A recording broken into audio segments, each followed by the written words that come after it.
Welcome to Voyage Daily Tech, the most important news personalized for you every day, supported by Voyage.com. After listening to today's news, you'll know first, the Dutch government seizes Chinese-owned chipmaker Nexperia, revealing a critical choke point for 95% of chips in modern cars. So we'll discuss why this Cold War era legal move matters and what it means for the global automotive supply chain stability. Second, big tech's forced AI software bundles spark price hikes up to 33%, raising antitrust concerns over illegal tying practices. We'll analyse why this perpetual rental model is a turning point and how it could affect competitive dynamics in the software industry. Third, Microsoft pivots to an AI leveraged workforce, creating a 28% salary premium for AI skills while cutting entry-level tech jobs. In this episode, we'll break down this new capital-efficient growth model and what it signals for the future of the tech job market. Fourth, a university's brain-inspired AI model slashes energy use, challenging Nvidia's power-hungry approach with a new sparse computing method. This discussion will reveal how this biological approach connects to neuromorphic computing and what it means for the future of sustainable AI. Fifth, China's surgical strike retaliation in the Nexperia chip dispute forces a last-minute deal, exposing Europe's deep supply chain vulnerabilities. We'll examine how this high-stakes standoff may impact future geopolitical tech strategies and the race for supply chain resilience. The global auto industry is on the brink of a production crisis, and it all started when the Dutch government seized control of a single critical company. In a stunning move, the Netherlands took control of Nexperia, a major chipmaker owned by the Chinese company Wingtech, citing national security concerns. To put this in perspective, the Dutch government used something called the Goods Availability Act, a law from the Cold War era. This isn't like the typical process we see in the US, which usually just blocks a foreign company from buying a sensitive firm. Instead, the Dutch government effectively took direct control over an existing company's management. This sets a major precedent for how European nations might protect their key industries going forward. Beijing's response was swift and severe. It retaliated by blocking Nexperia's products from leaving China, effectively cutting off a vital artery of the global supply chain. And this is where the impact hits home for anyone who owns a car. Nexperia doesn't make glamorous, high-end processors. It manufactures billions of so-called foundation chips, the inexpensive, essential components that control nearly everything. What's easy to miss is the sheer scale of this operation. When we say billions, we mean it. Nexperia produces over 100 billion of these foundational chips every single year. That accounts for nearly a quarter of the entire world's supply. This isn't just a small supplier issue. It's a massive, low-tech choke point that the entire automotive industry depends on. About 95% of the chips in a modern car are these exact kinds of legacy semiconductors. We're talking about braking systems, airbag controllers, lights, sensors, and even electric windows. Without this steady supply, you simply cannot finish building a modern vehicle. As a result, automotive giants like Volkswagen, Nissan, and Mercedes-Benz are sounding the alarm, warning of imminent production cuts if the standoff isn't resolved. This is especially painful for car makers because they are still recovering from the massive chip shortages of 2021. The fallout from this is that automakers are now scrambling to build more resilient supply chains, considering everything from direct partnerships with chip makers to even trying to develop chips in-house. But these are long-term solutions, and the crisis is happening right now. But that's not the whole picture. The real turning point is rooted in a much larger geopolitical chess match. Nexperia's owner, Wingtech, was already placed on a US blacklist for its alleged role in helping China's government acquire sensitive technology. The Dutch government made its move amid concerns that Nexperia's valuable intellectual property was about to be transferred. So you might be wondering, what intellectual property for a basic chip could be so valuable? This really challenges the common assumption that only cutting-edge tech is valuable. In reality, the value isn't just in the chip design. It's in the manufacturing process itself, the specific recipes, the equipment settings, and the vast amounts of reliability data that prove these chips will work flawlessly for years. Reports suggested that sensitive information and even physical equipment were being prepared for transfer from Europe to China. That's the strategic asset the Dutch government moved to protect. A Dutch court even suspended the company's CEO, who is also the founder of Wingtech, citing mismanagement. The supply chain's vulnerability is now laid bare. A staggering 70% of Nexperia's chips produced in Europe are sent to China for final assembly and testing before being re-exported worldwide. That critical link is now broken. Emergency talks have yielded a potential breakthrough, with China stating it will exempt some chips from its export ban. Now, crafting this kind of off-ramp is an incredibly delicate process. For a deal like this to work, it often requires things like third-party audits to verify that the technology is only going where it's supposed to. It's a way for both sides to de-escalate and save face while addressing the immediate economic crisis. But the broader dispute over ownership, technology control, and security remains completely unresolved. While a temporary fix may keep assembly lines running for now, the core conflict over who controls the building blocks of our modern world is just getting started. We were just talking about the physical supply chain for car chips, but there's another kind of cost rippling through the tech world, and it's landing right on your monthly bill. The AI arms race has a hidden cost, and you're the one footing it. While Microsoft is spending nearly $35 billion in a single quarter, and Meta plans to spend up to $72 billion this year on AI, they've found a way to make their customers pay for it. That spending isn't just an abstract number, it translates into real physical costs for every single AI request you make. Believe it or not, research shows a single complex AI query, like one used in Microsoft Copilot, requires about 0.34 watt hours of energy. That might not sound like much, but multiply it by millions of users, making billions of queries, and the energy costs are staggering. And that's before you even consider the hardware. The powerful Nvidia DGX systems used to run these models can cost up to $500,000 a piece. So when you see these price hikes, part of it is covering these massive operational costs. So how does this play out for customers? Well, big tech is embedding AI into the software you already use and then hiking the price. Google Workspace jacked up its prices by as much as 33% when it added its Gemini AI assistant, with no way for most users to opt out. For a 50-person company, that's an extra $2,400 a year. Adobe raised its Creative Cloud price by $10 a month, linking the hike to generative AI features. And if you think you're paying for real innovation, one expert warns it might just be an illusion. A professor of practice at Roanoke College says this strategy uses what's called perceived value bias. When something is labelled AI-powered, people assume it's better, justifying the cost. The expert adds that consumers will eventually ask if they're paying for innovation or just the illusion of it. But this isn't just about a price hike. A more fundamental shift is happening. We're actually seeing a change in how we pay for software. Historically, you'd buy a perpetual license, pay once, own it forever. Then came the subscription model. Now, AI is pushing us into the final phase. One CEO says companies are using AI enhancements to justify recurring revenue where one-time licenses used to be enough, effectively turning software ownership into a perpetual rental. And this is where it gets legally tricky because it brings up huge antitrust questions. This practice of forcing a customer to buy a second product when they buy a dominant one has a name. It's called tying. This is exactly what got Microsoft into hot water in the 90s when they bundled Internet Explorer with Windows to crush competition. Regulators in the US and especially in Europe with its new Digital Markets Act are watching this very closely to see if big tech is using AI to illegally stifle smaller competitors. This strategy hinges on a simple psychological truth. An assistant professor at Carnegie Mellon University states, there is an inertia once you opt in, it's harder to opt out. You have to make an active choice. Companies are banking on and exploiting this. And they're banking on this because the inertia isn't just psychological, it's also technical. The longer you use an AI assistant, the more it learns about you, your emails, your documents, your habits. This deep personalization creates what experts call a competitive moat. The AI becomes so uniquely tailored to you that switching to another service would be like starting from scratch, losing all that personalized efficiency. The switching cost becomes so high that you're effectively locked into their ecosystem for life, which also raises serious questions about just how much of your personal and professional data one company should be allowed to have. Speaking of Microsoft's AI strategy, it's not just changing their products, it's completely reshaping their workforce. After laying off over 15,000 employees, the company just announced it's hiring again. But this isn't a reversal.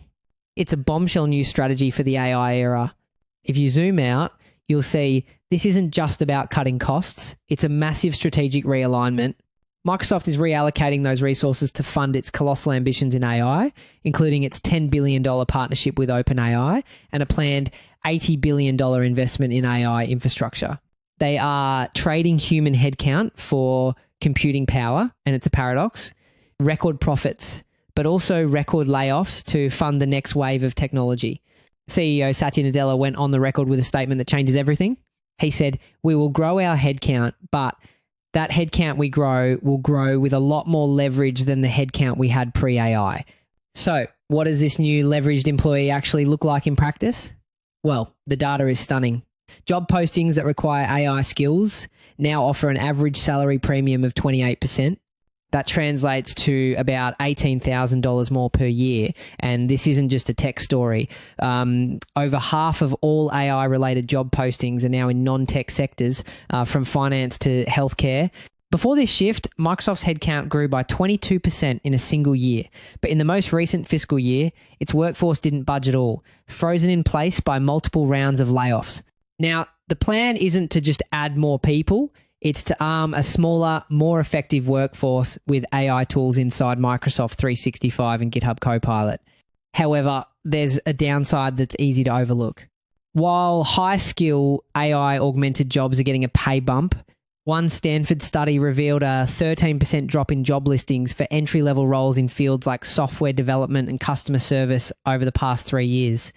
AI is creating a new higher-paid class of worker, but it's also hollowing out the starting rungs of the corporate ladder. According to Nadella, the new normal is that any planning, any execution starts with AI. He even described how one executive, instead of hiring a massive team, built AI agents to handle maintenance for the company's data centers. This isn't a theory. It's happening right now. We previously broke down Microsoft taking a $3.1 billion accounting hit tied to its OpenAI bet, even as Azure's AI services race toward a $10 billion run rate. Today's example shows where that spend lands. Agents maintaining the very data centers that power Azure. And these aren't just simple automation scripts. We're talking about sophisticated systems capable of complex problem solving. This is so cutting edge that the Department of Homeland Security has released guidelines for deploying AI in critical infrastructure, stressing the need for human oversight. Microsoft is essentially using its own data centers as a testing ground for the AI-driven operational jobs it will one day sell to its customers. And this isn't just a Microsoft story. The same week, its rival Amazon cut 14,000 corporate employees, with its own leadership calling AI the most transformative technology since the internet. The race is on, and the playbook for corporate growth is being rewritten. Ultimately, this strategy represents the American private sector's answer in the global AI race. It's a model built on capital efficiency, contrasting sharply with China's state-driven goal of creating a massive AI-skilled workforce, or the European Union's focus on regulation and sovereign AI. The big question is, which model will win? But for now, the US playbook is clear. Innovate fast, stay lean, and let AI do the heavy lifting. We just talked about the enormous capital and energy costs of building out AI infrastructure. Well, what if there's a more sustainable way forward? The AI models we use every day are burning through an insane amount of power. We're talking over 1 million kilowatt hours of electricity just to train one popular large AI model. That's a number a lead researcher has called completely unsustainable. Now, the industry is already aware of this problem and they're trying to fix it. For example, Google developed something called a mixture of experts, or MOE architecture. Their GLAM model has 1.2 trillion parameters, but it only activates a tiny fraction, about 8% for any single task. The result?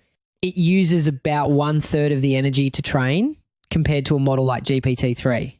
So while the industry is making progress, the fundamental problem of energy consumption remains a huge barrier. But a team at the University of Surrey may have just cracked the code to fix it, and their inspiration is the 3-pound supercomputer inside your own skull. They've developed a new AI approach called topographical sparse mapping. Instead of the current method, which connects every neuron to every other neuron in a chaotic, energy-wasting web, this new model does something radical. It mimics the human brain, connecting each artificial neuron only to its nearby or related neighbors.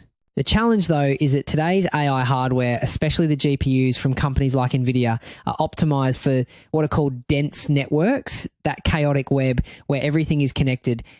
They're designed for brute force. This new sparse model is more elegant, but it creates irregular data patterns that traditional chips struggle with. It's a software solution that might be ahead of the hardware. This isn't just a minor tweak. According to Dr. Roman Bauer, the senior lecturer on the project, this fundamentally changes the game. He states, "Our work shows that intelligent systems can be built far more efficiently, cutting energy demands without sacrificing performance." And this is where the situation takes a more complex turn.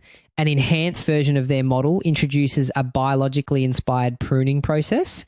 This is similar to how our own brains refine connections as we learn, essentially getting rid of what isn't needed. It's an AI that gets smarter by forgetting. To be clear, the idea of pruning isn't brand new. Researchers have been trying for years with methods like magnitude-based pruning, which just removes the weakest connections. There's even a famous concept called the lottery ticket hypothesis, which suggests a perfect smaller network is hiding inside every big one. But these methods can be messy. What makes the Surrey model different is that its pruning is topographical. It considers the network structure, like a gardener trimming a whole branch instead of just random leaves. This could create a much cleaner, more efficient and hardware-friendly result. So the situation presents a fascinating duality. On one side, the AI industry's path of building bigger, more power-hungry models, while on the other, a new, sustainable approach inspired by biology. The research team is even exploring how this could lead to entirely new kinds of neuromorphic computers. And that's a big deal because a neuromorphic computer is a completely different kind of machine. Instead of processing information in batches like a GPU, it mimics the brain's event-driven low-power processing. While Nvidia has introduced features like sparse tensor cores to help their chips handle some of this, fully capitalizing on a brain-inspired model might require entirely new hardware. This could open the door for a whole new generation of chip startups to compete. Researchers have shown that we can build AI that is just as powerful but far more efficient. It's a fundamental shift, proving the future of artificial intelligence might not be about building bigger, more complex machines, but about building smarter ones inspired by the most efficient processor on the planet, the human brain. While researchers are looking to the future of chip design, the present is still gripped by a crisis in the low-tech chip supply. So let's circle back to that Nexperia story we opened with, because there's been a dramatic escalation. Major automakers like Volvo and Volkswagen just warned they were weeks away from shutting down their plants. And it's interesting because we're not talking about the super advanced high-end processors you hear about all the time. The chips at the heart of this crisis are components like power, MOSFETs, and logic devices. They might sound simple, but they are absolutely essential for everything in a modern car, from engine management to lighting systems. Without them, you can't build the car. It all started when the Dutch government used a Cold War-era law to seize control of Nexperia, a Dutch-based but Chinese-owned chipmaker. To understand the gravity of this, the law is called the Goods Availability Act, and it was originally passed in 1952. It gives the government emergency powers to control essential goods to protect national security. Invoking this law to take over a company is an incredibly aggressive move, and it signals a major shift in how European countries are willing to act to protect their critical industries. The government cited serious governance shortcomings that could threaten the supply of critical car chips in an emergency. China's response was swift and brutal. It announced it would block Nexperia chips finished in its factories from being re-exported to Europe. Now, get this. This wasn't just a random tariff. Experts are calling this an evolution in China's economic strategy, a surgical strike. Instead of a broad attack, they identified a very specific choke point in Europe's auto supply chain and targeted it with precision to maximize pressure. It shows an incredible level of intelligence on Western vulnerabilities. This move was an absolute bombshell for the auto industry. Here's why. A staggering 70% of Nexperia's European-made chips are sent to China for final processing before they can be used. Final processing refers to something called assembly, test, and packaging, or ATP. The core of the chip might be made in Europe, but is then shipped to China to be put into its protective casing and tested. Why? Because China has built up a massive infrastructure for this lower tech but absolutely critical final step, making it incredibly cost effective. Building up that same capability in Europe would take years and cost billions. Without them, the European Automobile Manufacturers Association warned production lines would grind to a halt. What really brought this to a head was the next development. A Dutch court actually ousted Nexperia's chief executive, the founder of its Chinese parent company Wingtech, citing serious managerial shortcomings, and the details here are wild. The court found that the CEO had engaged in what it called reckless leadership. This included dismissing senior financial executives without explanation and forcing Nexperia to buy $200 million worth of materials from a sister company in China, far more than it needed. And that detail matters because it shows this wasn't just a political move. The court laid out a clear case of corporate mismanagement that it believed put the company in a critical supply chain at risk. In a direct jab, the Chinese government publicly blamed the improper intervention by the Dutch government for causing the current chaos in the global supply chain. Now, after staring over the cliff, Beijing has blinked. It just announced it will consider exempting individual firms from the ban, averting an immediate crisis for the auto industry. But this episode has exposed a massive vulnerability.